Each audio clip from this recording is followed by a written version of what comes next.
So, we're at Tonnelle Avenue in northern Jersey, and we're on the Bergen Light Rail. We're going to take the train to the other end, which is West Side Ave. Bergen Light Avenue.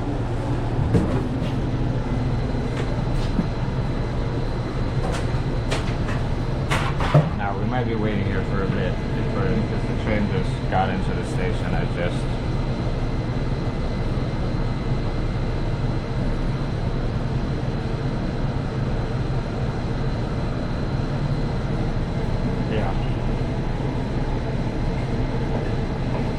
This stop, Tonnelle Avenue. This is the train to West Side Avenue. Next stop, Bergen Light Actually, Avenue. I didn't just get on the train because I took the train here, but I'm just hanging out, waiting for the train to go back in the other direction.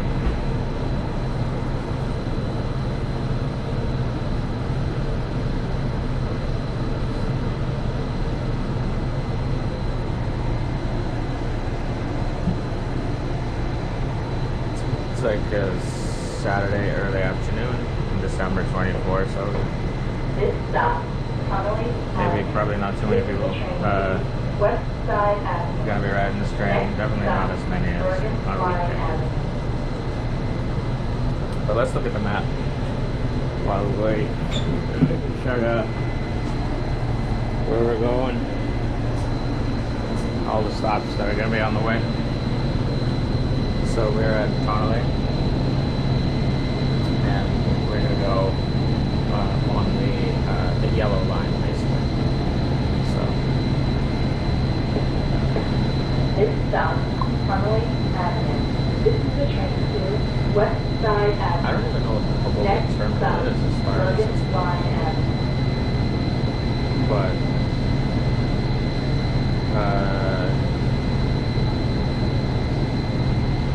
I guess we're not gonna get a chance to find out because it operates on weekdays only.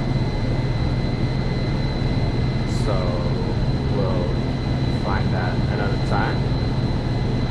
Interesting that it says from the blue on 22nd Street, Hoboken Terminal, and actually it looks like now it This stop, goes Tonnelle Avenue. out to This is 8th the train Street. to West Side Avenue. Get back up. Next stop, Bergen Light Avenue. So we're gonna go Bergen Line, Port Ontario, Lincoln Harbor, 9th Street, 2nd Street. There's a Hoboken stops, 9th Street and 2nd Street.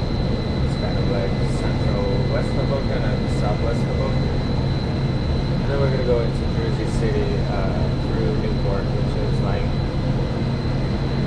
I don't know, a little unclear to me. It's kind of like a town that is like maybe part of Jersey City, maybe it's Jersey City neighborhood, maybe its own This thing. is the train to West Side Avenue. But anyway, Next stop, Bergen Light Avenue. a place that very much owes its like existence and relevance to Jersey City, and it's well, also into proximity to FIDE in Manhattan. There's a pass station there that you can take to the World Trade Center pass station in Manhattan, which is part of FIDE, and it's like 2 stops, I think, or 1 stop even.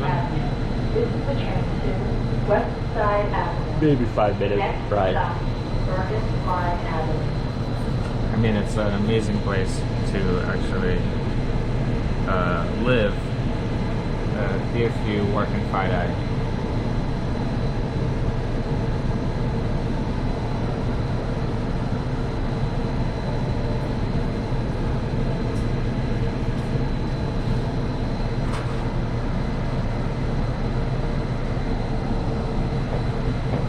This stop, Tonnelle Avenue. This is the train to West Side Avenue. Next stop, Bergen Light Avenue.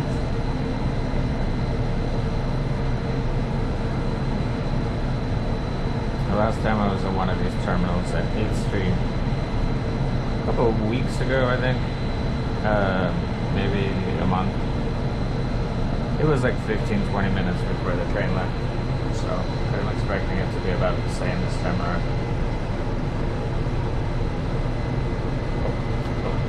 This stop, Tonnelle Ave.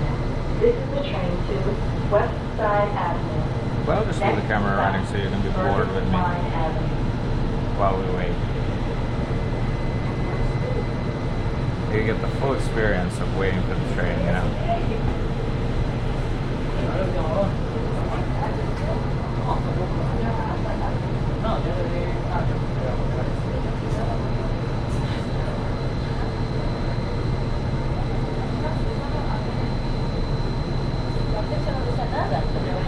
I think maybe after I get to West Side Avenue, I'll take the train back here to Tonnelle and then do a walk, because I've done a walk from West Side Avenue of like Southwest Jersey City, and I mean I could do another one, of course. There's plenty more there, but I also have seen a fair amount of that area at this point.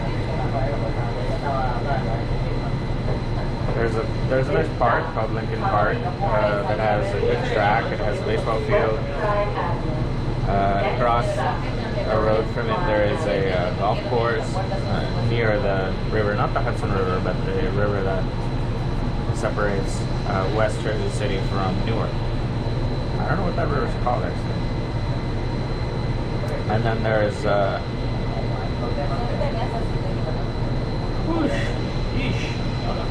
what is there else? What else is there?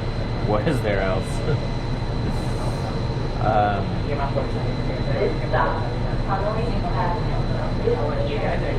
West Side Avenue. Next stop, Bergen Light Avenue. Yeah.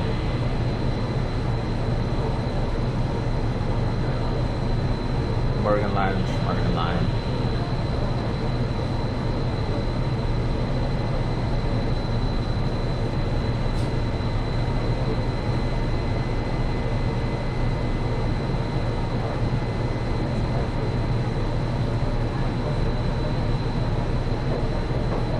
This stop, Tonnelle Ave. This train to West Side Avenue. Next stop, Bergen Light Avenue.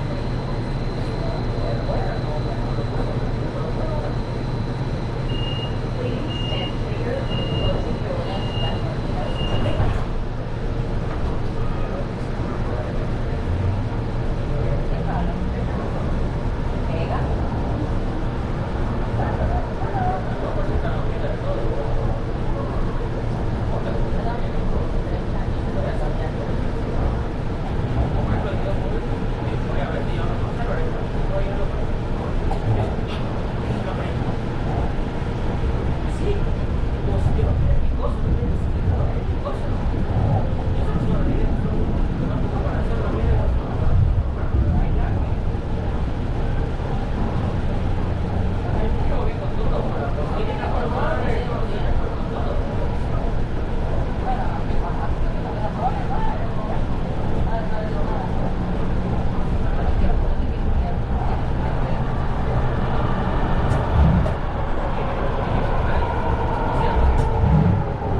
Train operator has just recently played the train symbol for the first time, I think.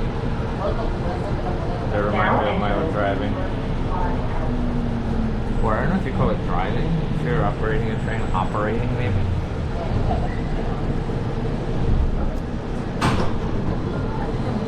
Turkey jerky. They would get a 0 on the passenger-friendly acceleration and passenger-friendly braking metrics that the train sims like to grade you on.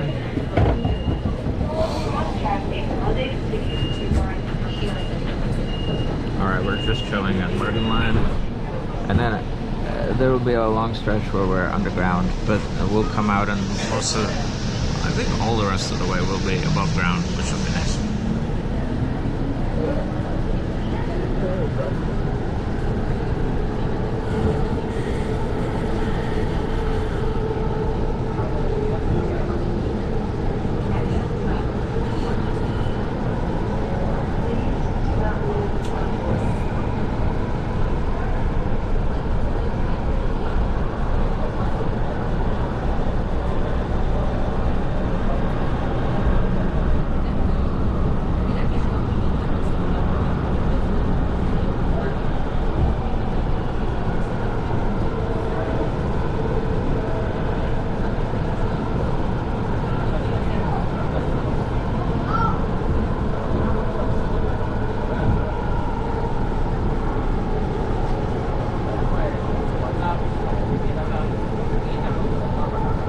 Solid like quarter of the total runtime of the line is waiting for the train to depart at the terminal station.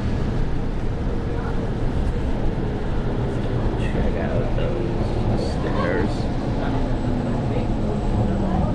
Yeah, that's a good place to do some hill report, stair repeats. And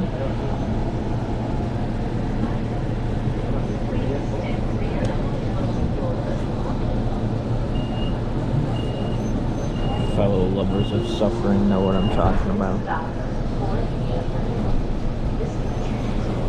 West Side Ave. Next stop, please take a walk. Please stand clear. I'm sitting in the back of the train where there's kind of like a raised platform and the view is a little bit better. Hello, passengers. As a reminder, It makes a big difference for visibility. And also for the comfort of my hand, because now the window is at like belly button level, the bottom of the window, instead of like shoulder level, so I don't have to have a muscle in my hand.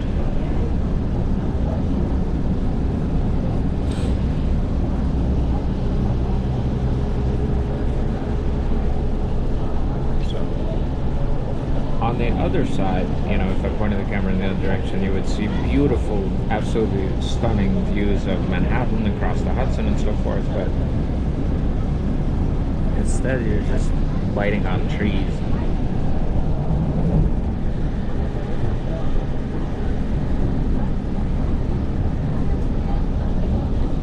If you want to see all those vistas, check out the video that's in the other direction.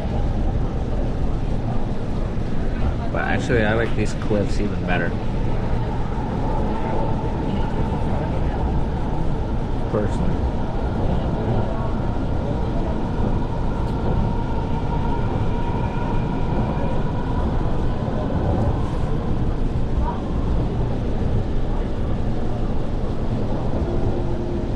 Now entering.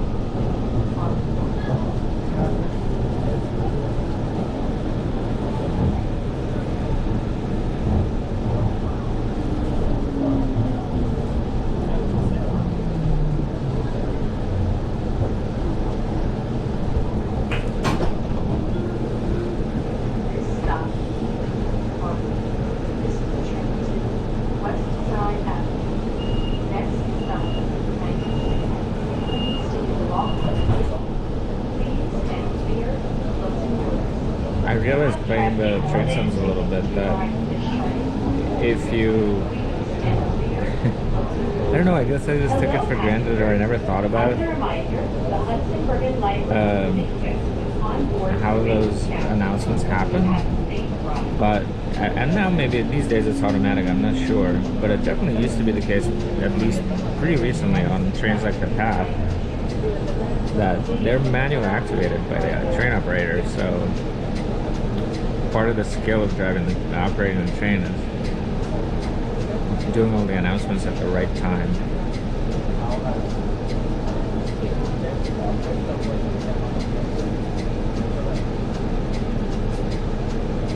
Sounds easy, and I guess it is when you have experience, but if you first try to do it in a sim, it's like overwhelming, all the number of different small things you have to keep in your mind. Because like the horn and the lights and the announcements and the various speed rules about turns and switches, the schedule, having to stay at the station for a prescribed amount of time, the door, well, I didn't mention the doors already. There's not that many things, there's like 8 or 10 things, but still. But I like that what you're optimizing for as a train operator is like smoothness.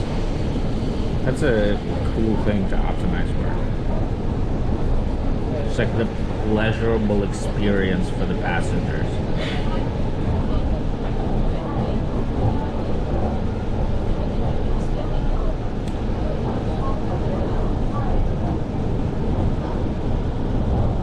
I have to be like, I don't know. I mean, these houses, they have great views, but I would really want to have very good confidence that there is very unlikely to be a major earthquake in the region in the next 100 years. Oh, there it looks like there's a encampment of people who reasonably enough can't afford the insane rent in the region.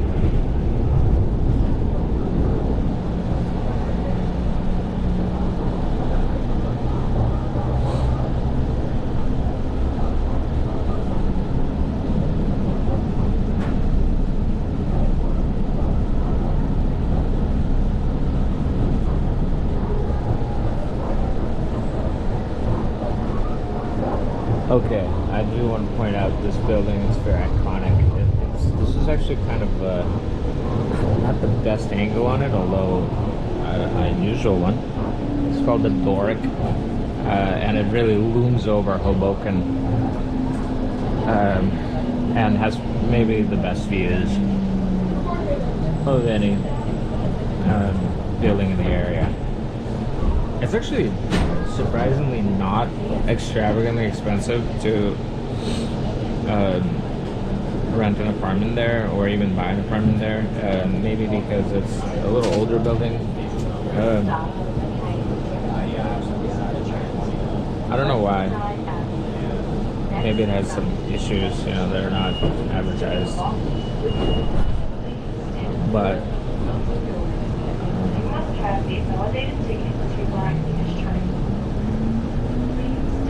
yeah, so if you're trying to get from that building, let's say, to the station, you have to go down this like shaft of maybe 12 flights of stairs. Again, great way to get your daily.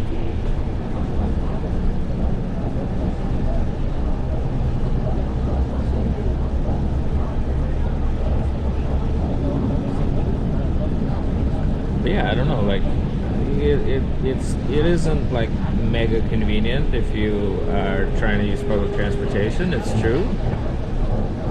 So maybe it's like, Now entering. you know, there's a healthy percentage of the population is deterred, so maybe that lowers demand, lowers the price a bit, but mostly, I don't know. Like, they have a garage for your car. I think it's included in the rent price or the apartment price. West Side Ave. The HOA fees are kind of high. That's probably part of it.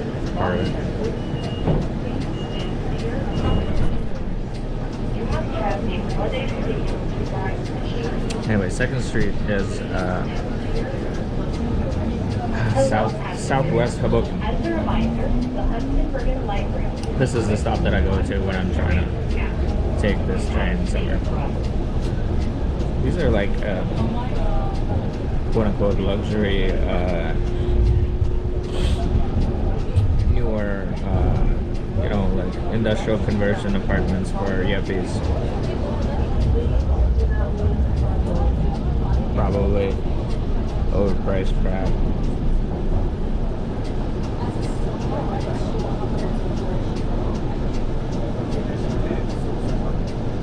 they have little mini buses that take you to like downtown Hoboken, which is like 8 blocks away.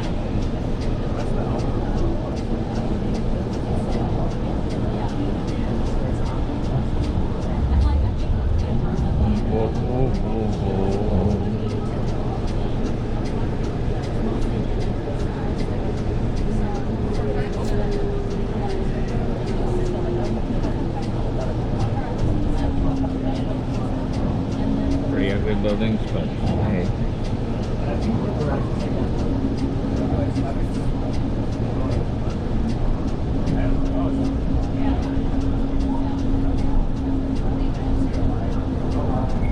Alright, so we've left Hoboken and now we're making our way into like Newport, Jersey City. Yeah, this is, I think I mentioned this kind of, I don't know what to even call it, or I don't understand what it is exactly. It's this like area called Newport. I really am reluctant to call it a city or even a town because it's just so small and it's so fake.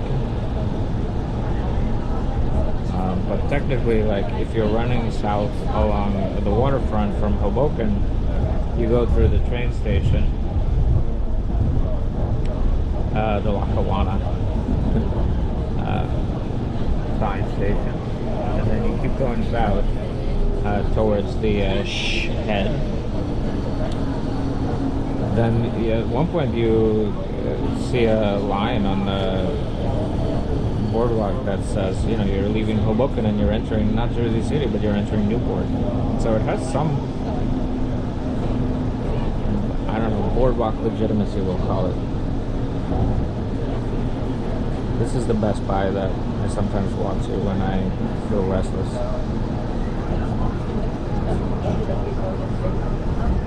I don't buy anything, I just go there. And all these buildings, that's downtown Jersey City. There's a lot of construction going on. Pretty, very similar flavor to like Long Island City, I would say, in terms of what's going on at the moment. It's a nice view of an oncoming train.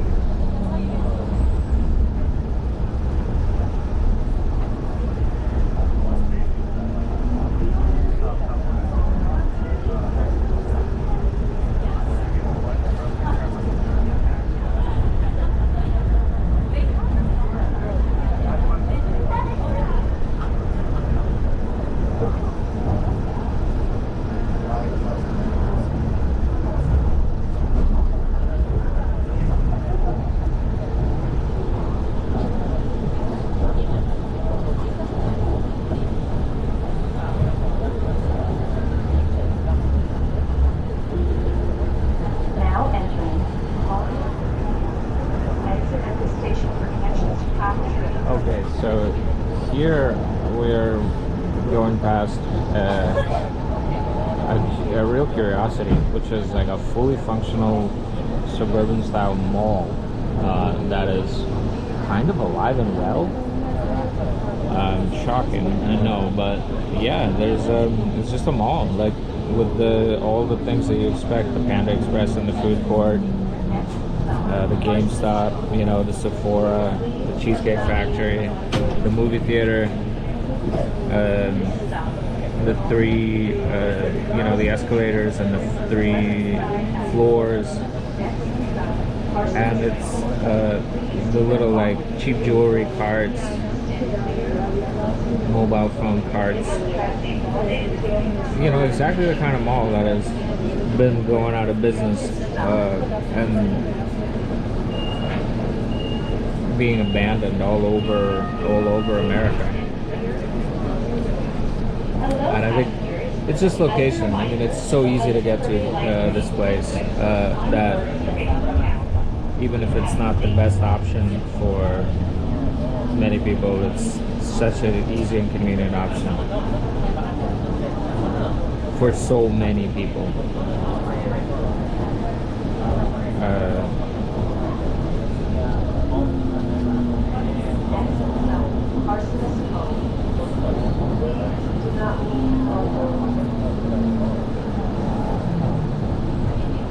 where I used to live on the North Shore in Massachusetts, north of Boston, you know, of course we had the suburban malls like the one I'm just like this one.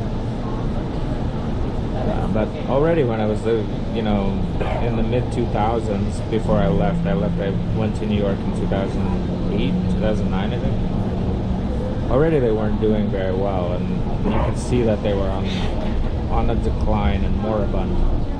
Now entering Arsonist Home. And there weren't enough people. There wasn't enough of a. I think that's how I understand it is. Just like the population density in a small town suburb hybrid region is just not high enough.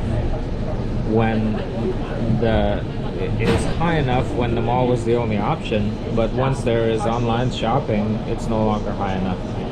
West Side Ave.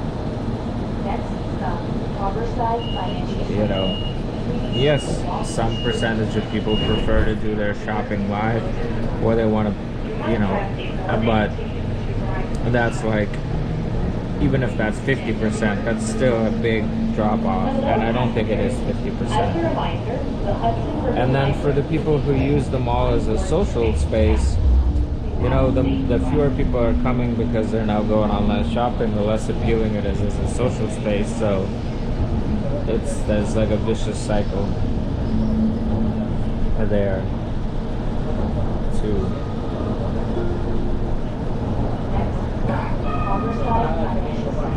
This building seems significant, but I don't know what it is. Maybe it is an armory formerly.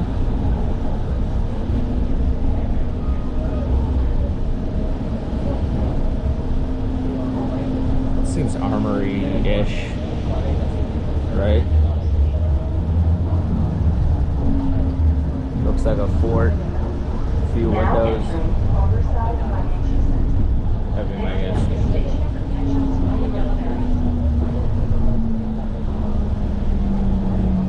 Okay, so over here we're very close to the water. We're very close to the Hudson. It's just like, yeah, I'll even give you a little bit of a glimpse. You can see the Manhattan across the river over here. Going back to the side that we're beautifully filming on while taking the train in this direction now.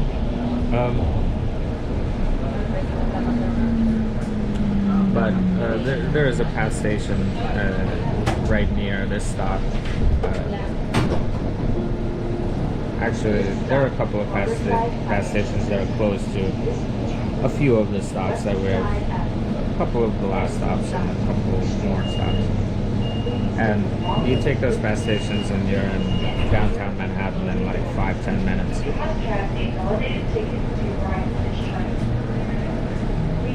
You know, there is a kind of an older center of the city. Although there seem to be attempts to try to make it a center again, of Jersey City around Journal Square, and you know, if you watch my walk down of JFK Boulevard, I go through Journal Square towards like 2/3 of the way through it, and you can see that there are many like stately, ornate, older buildings from a time, it looks like, when wealthy people in the area had bigger plans and bigger hopes for the city, that are now in disrepair, disused, underutilized, or just shuttered altogether. You know, some kind of, there is a theater that looks to have been kind of an upscale venue that is now being used by maybe Jehovah's Witnesses to occasionally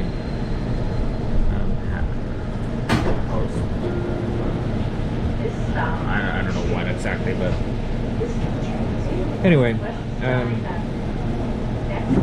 but you can understand why this area why it's been an easier sell for yuppies, for just generally various people who work in Manhattan, because it's so much closer and so much quicker to get to Manhattan from here.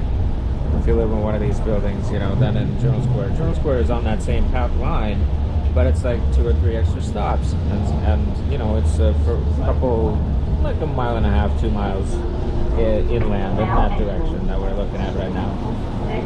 So if you're living in Journal Square, you're still close to Manhattan, but you're not like instant speed.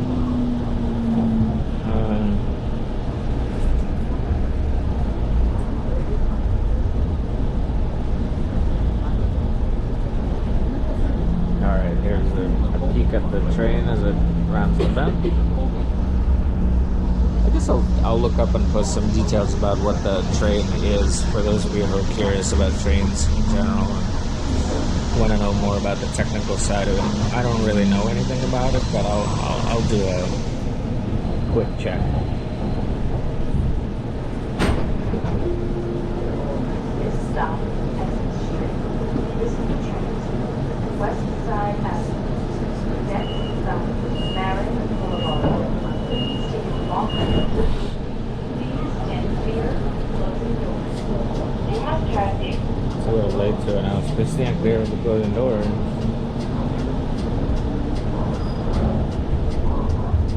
That's inexperienced operator, but they're still doing better than what I would do, how I would do.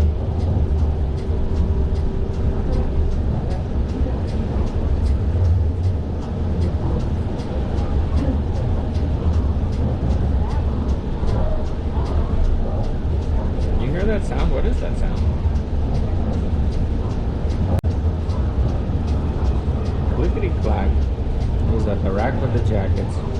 It's Black Italiano, looking black because he's backlit. One of my all-time favorite bars.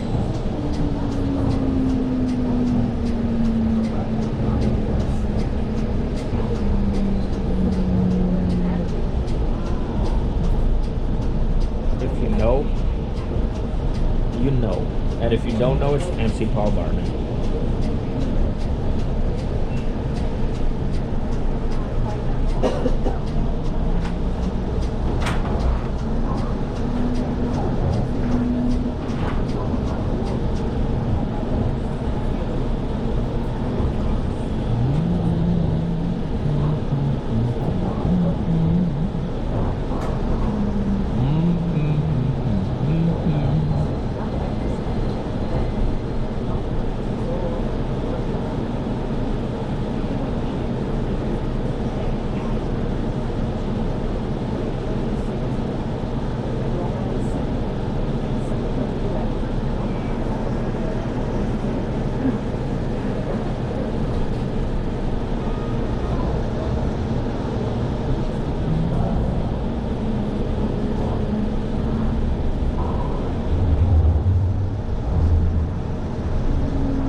We're very much squarely in Jersey City now, and this is like, how to say, it's like southeast Jersey City, I guess. To the left of us, in the opposite direction from where the camera is pointing, is like an inlet that separates this part of Jersey City from Liberty State Park. We're gonna go through Liberty State Park, but not through the east side of it that is over by the water. And I guess on the right in the other direction, you can probably see a little bit better what I mean. But it's a large park where you can see wild animals. Sometimes I saw a deer there, and it's a popular park for runners. They have 10Ks there. Bikers, they have one running loop where along the path there are stations with calisthenics equipment. So, you know, if you're a grizzled Marine in a gray hoodie, you can do that at 6 in the morning while it's raining. and be part of a movie montage. But there are also some unique landmarks over there. There is a abandoned train terminal with the tracks overgrown with weeds, and it's very dark romantic. And then there is a striking 9/11 memorial that consists of two walls, high walls of curved walls of polished steel, I think. Polished so much that they reflect like glass almost. And on the steel are etched the names of some of the people who died in the attacks, and you can walk between the walls, and the sun will reflect, depending on the position of the sun. The sunlight may gleam on the names, and just creates the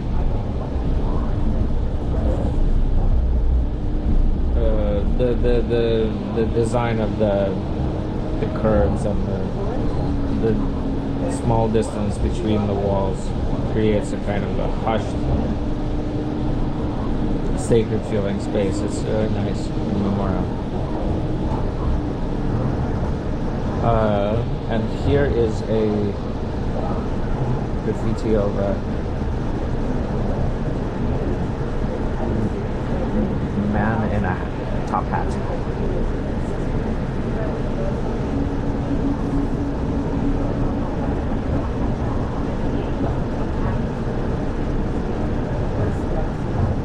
There's a lot of great graffiti around here if you poke around. The underpasses and electrical infrastructure, boxes on the corners of parks and things like that.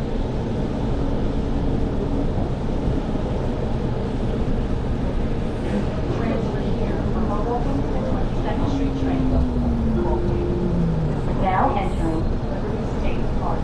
Yeah, so you see, we're entering the park, but it's a different part of the park.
People who are at the platform may not necessarily super duper want to be filmed. West Side Ave.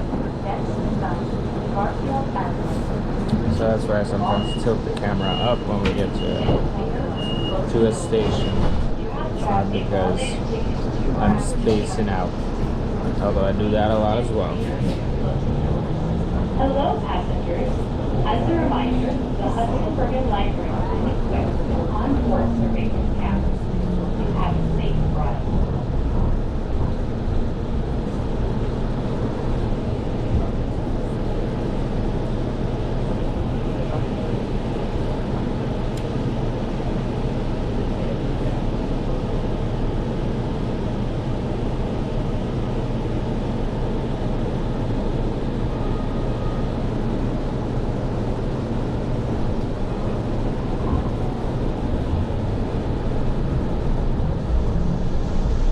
2 stops left. And then we're gonna turn around and we're gonna ride the train all the way back to Tonnelle.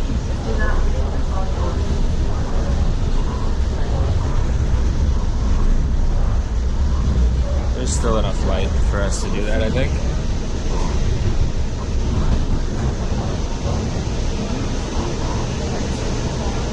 Although I do kind of want to go to this Asian food supermarket. There's a supermarket on the west side, like really near the water that river that separates from New York. It is just called Asian food, big ass letters. But the last time I did go in when I was filming around there, and I peeked in, and the most Asian thing I could see was like apples.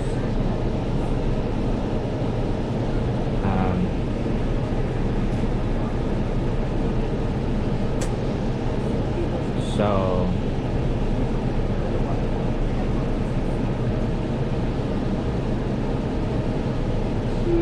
I did find 2 baseballs on that walk and a golf ball.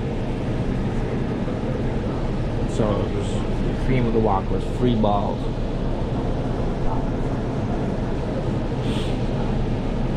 Also, there's a parking lot at the western end of Sip Ave that I think is used by maybe paramedics and fire departments to train their staff. It must be, because otherwise it just doesn't make any sense. There's like 2 cars that are turned on their sides, they're burnt out husks. There's like an exploded storefront that they're in front of, and then it's just, you know, there's no police lines. There's nothing around. It just looks like the aftermath of a GTA mission, but it's just like not being attended to in any way. So it has to be a training location. Or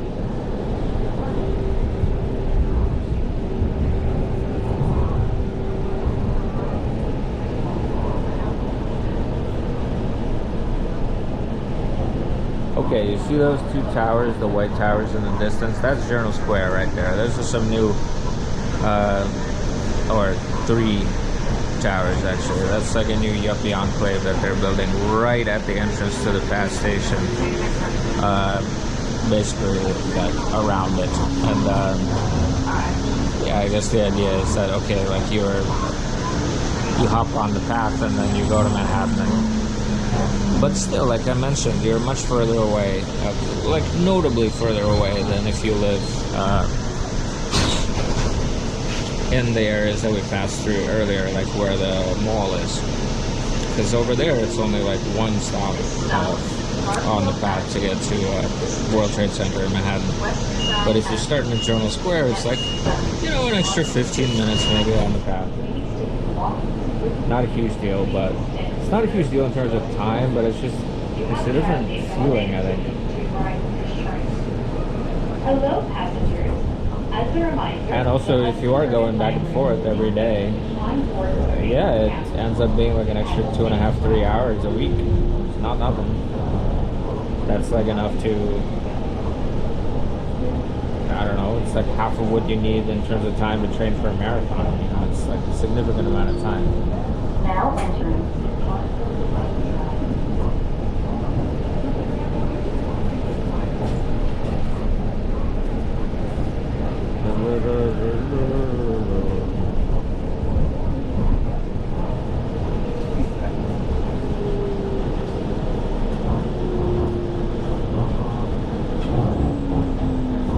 Alright, I think this is the second to last stop.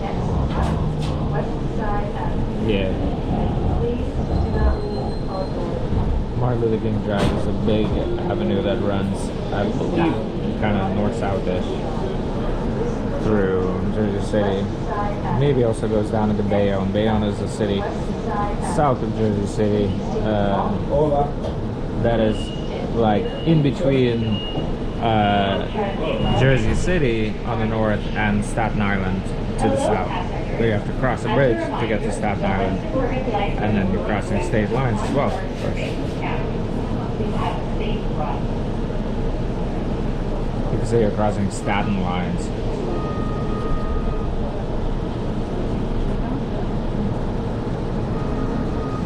Staten Island is a place I haven't filmed at all yet. I need to go there. There's a bus there then, okay. It's cool.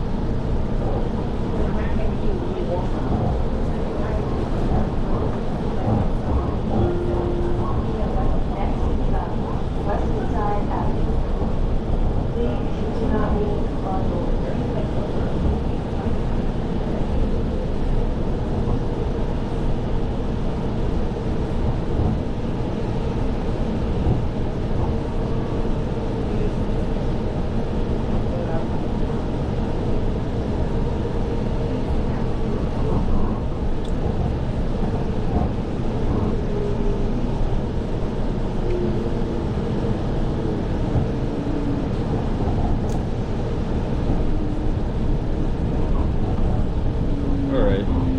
So not a very long ride, about 45 minutes, together with the waiting time at the Tonnelle Avenue terminal. Maybe actually about 35 minutes or so of ride time. 35-40 minutes.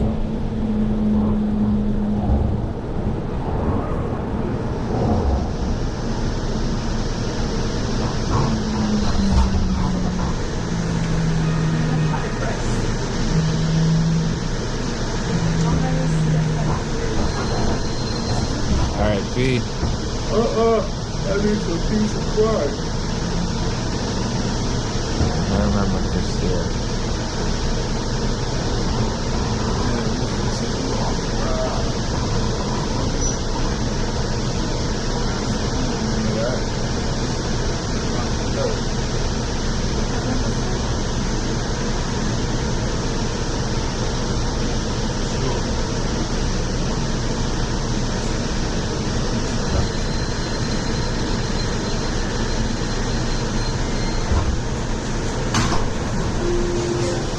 Alright, thanks for watching. I'll see you in the next one. Bye.